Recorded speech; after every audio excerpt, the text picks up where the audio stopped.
Hello, bonjour. Alors, bonjour, bienvenue pour ce live numéro 248 de cette série de live de 365 jours. Bon, bah on a fait quoi? Les deux tiers là? C'est un truc de dingue. Non, pas tout à fait les deux tiers. Mais voilà, je suis très très heureuse de vous retrouver encore pour ce live aujourd'hui pour vous parler de plein de choses. Déjà, pour vous parler de vos pouvoirs en fait. Votre pouvoir est parfois là où vous pensez en avoir et où ce n'est pas le cas. Et c'est assez intéressant en fait parce que ce matin, j'ai une maman qui me contactait et qui, voilà, qui me parlait un petit peu de ça. Je vais pas trop rentrer dans les détails, mais parfois on pense que si on dit les choses, si on se confie à quelqu'un, si on ose, ça peut blesser l'autre, ça peut lui faire du mal, ça peut le rendre malheureux. Et c'est vrai que c'est quelque chose, moi, qui m'a pas mal travaillé quand j'étais plus jeune. Parce que il se trouve que, comme j'ai une histoire de vie un peu particulière, comme mes parents avaient perdu leur premier enfant, c'était un truc un peu triste à raconter. Et comme j'ai perdu ma maman à l'âge de 16 ans, c'était un truc un peu triste à raconter. Et en fait, j'avais cette impression-là que je pouvais, comme, pourrir l'ambiance, en fait. Que, par exemple, si on était à un repas, on papote avec des gens qu'on connaît pas très bien, on fait connaissance. Et puis, surtout quand t'es un peu jeune, on dit ah ouais, tes parents, ils font quoi dans la vie? Et bon, ce malaise de dire bah, moi, ma mère, elle est morte. Et du coup, je me sentais gênée, j'avais honte de ça, et je me disais oh là là, mais en fait, quand je raconte ma vie, en fait, limite, faudrait mieux mentir, parce que quand je raconte ce qui se passe dans ma vie, ça rend les gens tristes, ça les rend mal à l'aise. Et du coup, j'ai vécu longtemps avec ce poids-là et cette impression voilà, de créer un malaise chez l'autre. Et oui, en effet, peut-être que ça peut créer un malaise chez l'autre, le fait de se rendre compte que, bah oui, par sa question, il m'a fait parler quelque chose, ou que bah, de se rendre compte que oui, des fois, on perd ses parents plus jeunes que quand on a 80 ans. Et ce qui est intéressant, c'est que dans ces cas-là, quand c'est toi qui racontes un truc de ta vie, ou de ce qui se passe pour toi, ou tout ça, et que ça met l'autre mal à l'aise, tu te sens responsable. En fait, on n'est pas forcément mal à l'aise face à quelqu'un qui nous raconte quelque chose de sa vie, même si c'est triste. On n'est pas obligé d'être mal à l'aise. De la même manière, si quelqu'un me raconte quelque chose qu'il a fait ou dit dans sa vie, ou qu'il a vécu, mais la façon dont je réagis, ça me regarde moi en fait. Ça dépend de mon histoire, ça dépend de mes valeurs, ça dépend de ma capacité à gérer mes émotions, ma capacité à entendre, à être à l'écoute de l'autre. Et ce qui se passe pour l'autre, c'est pas mon histoire, c'est pas ma vie. Donc, quand tu te dis que si tu dis des choses à propos de toi, si tu dis ce que tu ressens, si tu racontes ta vie, tu peux blesser l'autre ou lui faire du mal, mais en fait, tu prends en charge sa part à lui. Et ça, c'est quelque chose qu'on fait très très souvent. Et ça fait partie des choses qu'on travaille pas mal avec mes clientes dans l'accompagnement Nouveau Regard parce que ça revient régulièrement en fait. Cette façon qu'on a à différents endroits de notre vie, que ce soit avec notre conjoint, avec des amis, avec des collègues, avec nos enfants, de prendre en charge une part qui n'est pas la nôtre. Et ce qui est intéressant, c'est que on le fait pas exprès, hein, on prend en charge, on anticipe, on se dit ah mais ça peut créer ça chez l'autre, donc on se retient. On dit pas des trucs qui sont importants pour nous, on dit pas ce qu'on ressent. Et à ce moment-là, en fait, on n'assume pas notre responsabilité. Et c'est ça qui est génial, en fait. C'est que on est en train de prendre la responsabilité de l'autre, de le priver de ses propres ressources, de ses propres capacités d'adaptation, de prendre en charge quelque chose qu'on anticipe qu'il va penser ou qu'il va vivre alors que déjà on n'en sait rien. Et pendant ce temps-là, on s'occupe pas de nous. C'est quand même fort, hein? Et en même temps, c'est une bonne technique. C'est une bonne technique pour pas s'occuper de soi. Mais ce que je veux dire par là, c'est que c'est important de se rendre compte quel est notre pouvoir sur les autres. Quel est notre juste pouvoir sur les autres. Et quand je parle de pouvoir, c'est pas je prends le pouvoir sur toi, je t'oblige à faire quelque chose. Je dis souvent que la seule façon d'obliger quelqu'un, c'est par du chantage ou par la force. Ça peut être un chantage affectif, ça peut être de la violence. Le chantage affectif, ça peut être une forme de violence. Mais il y a que comme ça qu'on force les gens, en fait. On peut pas contrôler les autres. Donc, on a parfois cette impression, on a parfois ce fantasme en fait, de, de contrôler ce qui se passe chez l'autre, de déclencher ce qui se passe chez l'autre. On peut être un facteur déclenchant, oui, mais nous ne contrôlons pas la réaction de l'autre. La meilleure preuve de ça, c'est que tu vas raconter ce qui se passe pour toi, il y a une personne qui va réagir d'une manière et une autre qui va réagir d'une façon très très différente. Moi, typiquement, donc pour revenir à mon exemple, quand j'ai été obligée de répondre que ma maman était décédée, ben, il y a des gens bah voilà, qui réagissaient ok, bon bah next. Il y en a qui allaient enfin, être un peu dans l'empathie et me poser un peu plus de questions, essayer de comprendre tout ça. Et il y en a d'autres qui allaient être hyper gênés et qui allaient essayer de parler d'autres choses, qui allaient perdre leurs moyens. Mais en fait, moi, je dis la même chose dans les trois cas. Mais l'histoire de l'autre fait qu'il réagit de façon très très différente. Donc je suis responsable de ma part à moi, et je m'occupe de ma part à moi, mais je ne suis pas responsable de ce qui se passe pour l'autre. Tu n'as pas le contrôle de ce qui se passe pour l'autre, de la réaction de l'autre. Et ça, c'est important de le prendre en compte, parce qu'il y a plein de moments où on essaye de contrôler les autres, on essaye de contrôler nos enfants. Le principe même de l'éducation un peu autoritaire, avec les punitions, avec les cris, avec une certaine forme de violence, c'est contrôler nos enfants. C'est essayer de faire en sorte qu'ils fassent ce qu'on a envie qu'ils fassent, ce qu'on a décidé, nous, en tant que parents, qu'ils allaient faire. Et alors, ce qui est marrant, c'est que si on est vraiment honnête, on se rend compte que ça marche pas. En fait, la plupart du temps, ça marche pas. Donc, ce qu'on est obligé de faire, c'est augmenter encore, encore, encore le degré de violence et d'intensité pour réussir à les contrôler. Et plus ils grandissent, et plus ils deviennent hors de contrôle. Et c'est là qu'on a l'impression de perdre notre pouvoir, notre puissance, notre autorité. Mais en fait, c'est pas ça l'autorité. L'autorité, elle est inhérente à notre position en tant que parent, en tant qu'adulte. Et une autorité, c'est pas forcément obliger l'autre à faire quelque chose. C'est être là, le guider, lui donner des indications, avoir un cadre, parce que c'est important, on assure la sécurité, la protection de nos enfants, mais on ne les contrôle pas. De la même manière, dans notre couple, il arrive parfois qu'on essaye de contrôler l'autre, de manière un peu différente. Parfois, c'est un peu plus du chantage affectif. C'est vrai, on fait un peu de chantage affectif parfois. Mais on le fait pas exprès, hein, c'est quelque chose de presque inconscient en fait. Mais on essaye de contrôler l'autre. Et plus on essaye de le contrôler, plus on génère de l'opposition, on génère des tensions. Et quel est vraiment ton pouvoir là-dedans?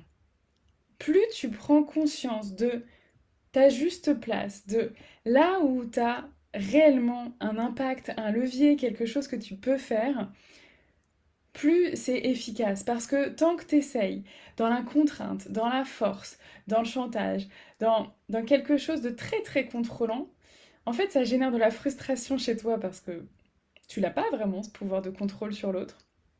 Ou alors si tu l'as, c'est que la relation elle est quand même très déséquilibrée. Et quand tu veux faire quelque chose à l'autre, en fait t'es vraiment dans la tension et voilà, t'es frustré parce que ça marche pas. Et quand ça marche, t'es même pas content en fait. Parce que t'as tellement galéré pour l'avoir que du coup ça sape tout. Donc quel est vraiment ton pouvoir sur les autres? En fait, t'as pas de pouvoir de contrôle, t'as du pouvoir déjà sur toi, sur ta part à toi.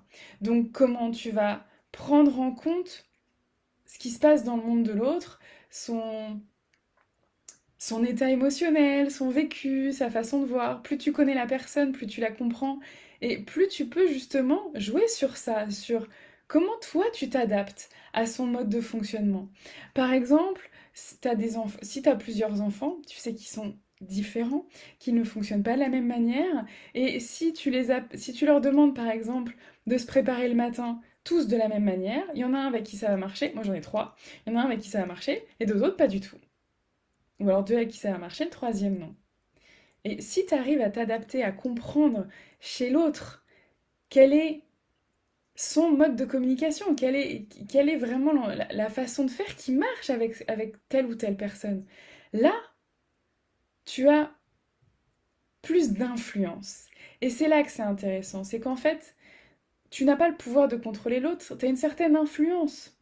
Tu vas influencer sa façon de voir les choses, tu vas influencer sa façon d'être, ce qu'il va faire par toi, ta part à toi. Mais tu vas pas le contrôler. Et en fait, plus tu arrives à t'occuper de ta part à toi, et franchement, ça peut être un grand travail, plus tu t'occupes de ta part à toi, et plus tu, en même temps, acceptes que ce que va faire l'autre, c'est de sa responsabilité, plus tu te sens libre, plus tu te sens sereine, et plus euh, tes relations vont être cool et apaisées, en fait. À partir du moment où tu prends vraiment conscience, pas juste là, mais quand tu prends vraiment conscience à l'intérieur de toi que tu ne contrôles pas l'autre, que ce n'est pas le but du jeu, et même avec tes enfants, le but n'est pas de les contrôler. Même quand t'en as ras-le-bol et que t'as qu'une envie, c'est que ils t'écoutent et qu'ils t'obéissent en fait, ben, tu n'as pas ce pouvoir-là. Donc ouais, il y a peut-être un deuil à faire, mais tu n'as pas ce pouvoir-là d'obliger l'autre à faire.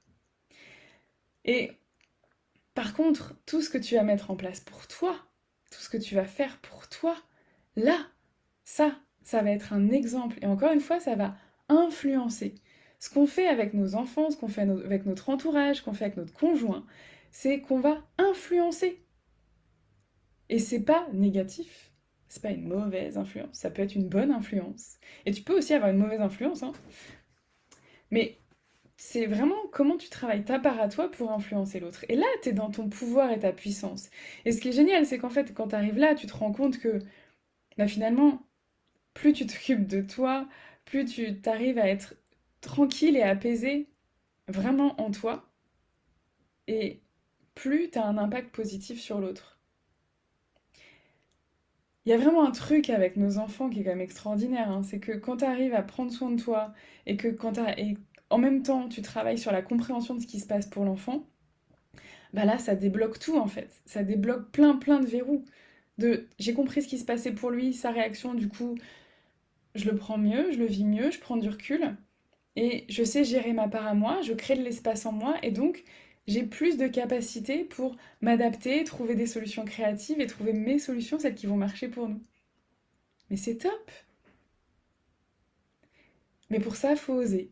Pour ça, faut oser se lancer, faut oser essayer quelque chose de nouveau, faut oser aller vers cette responsabilité de soi, faut oser lâcher cette idée du contrôle, cette envie de tout tenir, de tout maintenir, de tout avoir sous contrôle, vraiment. Ça crée une tension énorme. C'est comme si, en tant que maman, t'étais la responsable de tout ce qui se passe dans ta famille. Bah, j'allais dire désolé, mais non, mais en fait, heureusement que non. Lâche-toi cette pression. Stop. Et si t'osais juste t'occuper de toi, en fait. Et ça veut pas dire je m'occupe de moi et j'oublie les autres. C'est je m'occupe de ma part à moi. Je m'occupe de ce que je fais moi, ce que je mets en place moi, plutôt qu'essayer de contrôler les autres, ce qui est peine perdue, ce qui est crevant, et ce qui va juste me donner beaucoup de frustration. Et puis, quand tu oses dire les choses, quand tu oses exprimer les choses, laisse aux autres leur pouvoir à eux. Que ce soit tes enfants, que ce soit tes amis, que ce soit ta coach, ta thérapeute. Laisse-lui le pouvoir et la responsabilité de sa part. Pourquoi je dis ça? Parce que j'ai des mamans parfois qui me contactent et qui me disent oui mais voilà, j'ose pas trop te raconter ou j'ai pas trop envie de te dire parce que j'ai pas envie de te blesser ou j'ai pas envie de que tu sois... J'ai pas envie de te décevoir presque. Et mais c'est ma part en fait. La façon dont je réagis à ce qu'on me raconte, c'est ma part à moi. J'ai des personnes dans mon entourage plus ou moins proche qui m'ont parfois raconté, donc je dis entourage plus ou moins proche parce que ça peut être des amis, des collègues, tout comme des clientes, enfin voilà, depuis toute petite il se passe quelque chose, c'est que les gens ont facilement tendance à me raconter ce qui se passe dans leur vie. Et donc oui, mais la dernière fois, je prenais le métro pour aller, voilà, je prenais le métro avec quelqu'un et il me racontait que son père s'était suicidé quand il était petit, que ça avait été compliqué. Et ok, mais en fait, cette histoire, elle pourrait être lourde, elle pourrait m'impacter et tout, mais en fait, ça, c'est ma part à moi. Et c'est hyper important, en fait, de se rendre compte que, évidemment, qu'on on va pas raconter nos blessures et nos histoires douloureuses à n'importe qui, parce que il faut que ce soit quelqu'un en qui on ait confiance, quelqu'un avec qui on se sente à l'aise. Mais c'est pas parce qu'on lui raconte ça, si la personne, ça la rend triste, malheureuse, si ça, si on a un peu, si ça lui fait du mal, mais c'est par rapport à son histoire, en fait. C'est parce qu'on a peut-être touché quelque chose. Mais parfois, on peut parler d'un truc qui nous paraît anodin et toucher quelque chose chez l'autre. Notre responsabilité, elle est dans ce qu'on dépose, ok. Mais après, la réaction de l'autre, c'est sa responsabilité. Donc moi, mes clientes, ce qu'elles peuvent me livrer en coaching, elles peuvent me dire des trucs, voilà, enfin, je peux en voir de toutes les couleurs. Après, ce que j'en fais, comment je le vis, c'est ma part. Et j'ai pas envie qu'on me prenne ma part de puissance, en fait. J'ai pas envie qu'on me prenne en charge à ce niveau-là. Parce que moi, je suis une grande fille et je sais ce que je vais en faire. Avec mes enfants, c'est des enfants, ils sont jeunes, ils sont sensibles, donc je fais attention à ce que je leur dis. Et quand je leur dis quelque chose, je leur fais confiance, je sais que c'est en leur capacité de surmonter ça, de gérer ça. Et je suis attentive à leur réaction, à ce que ça fait chez eux. Et si jamais je vois, parce que ça nous arrive, hein, en tant que parents, de dire des choses parfois à nos enfants et de voir que ça les met en colère, ou que ça les rend tristes, ou que ça les vexe, ben là on se dit ok, comment je l'accompagne là-dedans? Est-ce que ce que j'ai dit était peut-être maladroit et du coup je m'excuse? Ou est-ce que ce que ça déclenche en fait chez lui, c'est qu'il y a quelque chose à travailler pour lui, en termes de confiance en lui, en termes de vécu, de quelque chose qui se serait passé. Et dans ce cas, je vais aller l'aider et je me dis, ouais, en fait, c'est une super opportunité de l'aider à grandir et de développer ses propres ressources face à ça, sans forcément prendre tout en charge à sa place. Parce que j'ai pas le pouvoir, même avec mes enfants, j'ai pas le pouvoir de faire en sorte que mes enfants ne soient plus tristes, de faire en sorte que mes enfants n'aient pas honte à un moment, que mes enfants ne ressentent pas du dégoût, de l'injustice à un moment. Je peux contrôler pas mal de choses sur ce que je fais moi, sur ce que moi je mets dans leur environnement. Je peux les protéger de certaines choses, mais pas de tout. Après, comment eux ils vont le vivre, j'ai pas de contrôle sur ça. Par contre, après, je peux être attentive à leurs réactions et voir comment je peux les accompagner à développer leurs propres ressources, à trouver leurs solutions, à aller au bout de leurs émotions. Et ça, c'est extraordinaire. Parce que c'est ça qui va faire en sorte qu'ils vont grandir et qu'ils vont être de plus en plus autonomes. Et que la fois d'après, si je suis pas là, parce que je sais que je serai pas là toute leur vie, si je suis pas là, eh ben, ils pourront faire parce qu'ils auront appris ça. Ils auront développé ça en eux. Moi, mon but, c'est pas que mes enfants ils soient dépendants de moi, c'est qu'ils puissent développer des compétences et se sentir suffisamment forts pour s'adapter à ce qui se passera dans leur vie et à se sentir bien, confiant, heureux dans tout ce qui se passe, tout ce qu'ils traverseront dans leur vie. Ouais, c'est un vaste programme, mais c'est ça qui me fait kiffer. Donc, vraiment, prends le temps de voir qu'est-ce qui est réellement en ton pouvoir. Est-ce que ce que tu essayes de déclencher chez ton enfant, chez ton mari, chez tes amis, chez ton employeur, chez même les personnes avec qui tu travailles, est-ce que réellement tu as du pouvoir dessus? Est-ce que tu peux les influencer? Est-ce que tu peux les forcer à le faire? Est-ce que tu as envie de les forcer à le faire?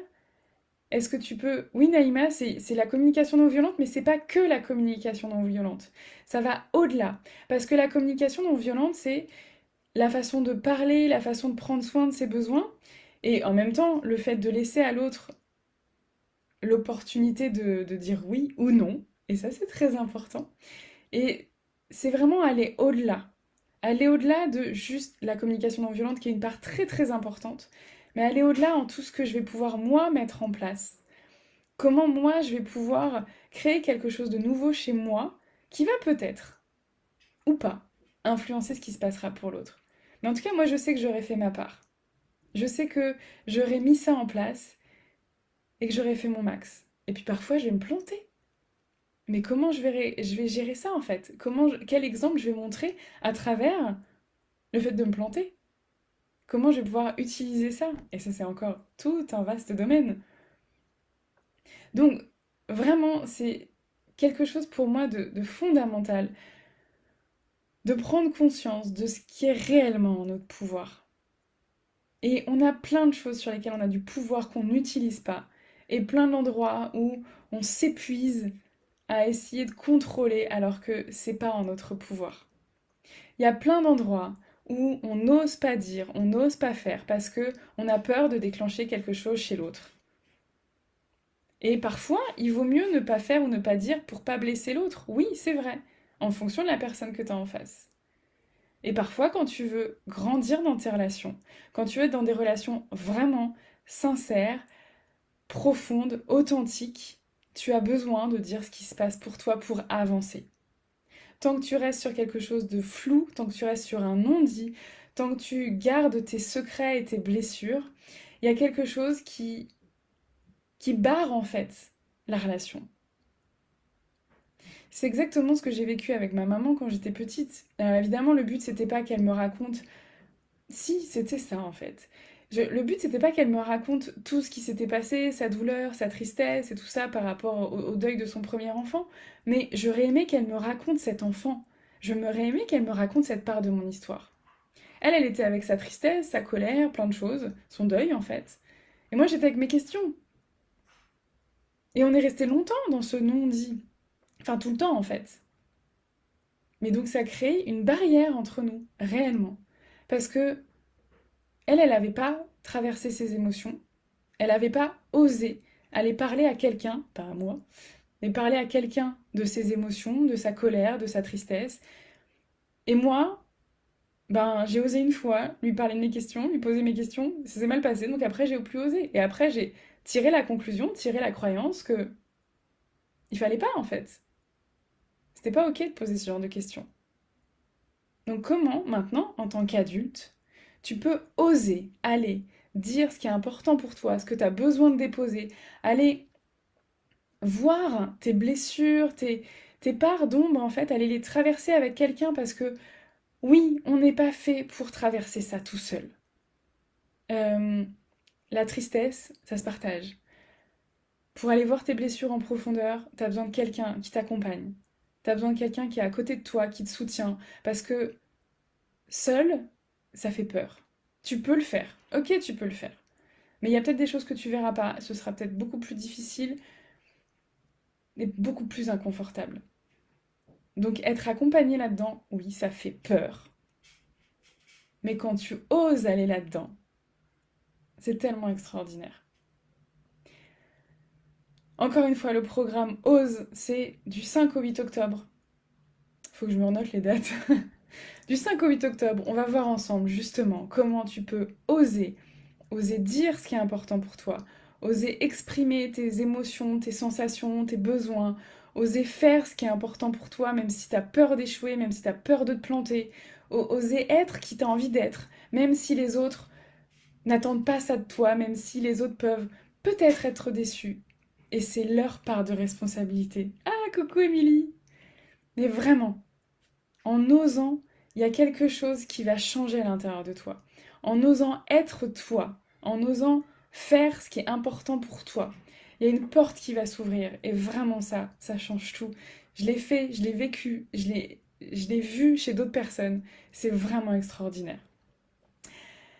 Donc si tu veux rejoindre ce programme-là, le programme OSE, c'est pour 97 € jusqu'au 25 septembre. Donc vraiment par rapport à tout ce qui va se passer dedans, franchement c'est cadeau.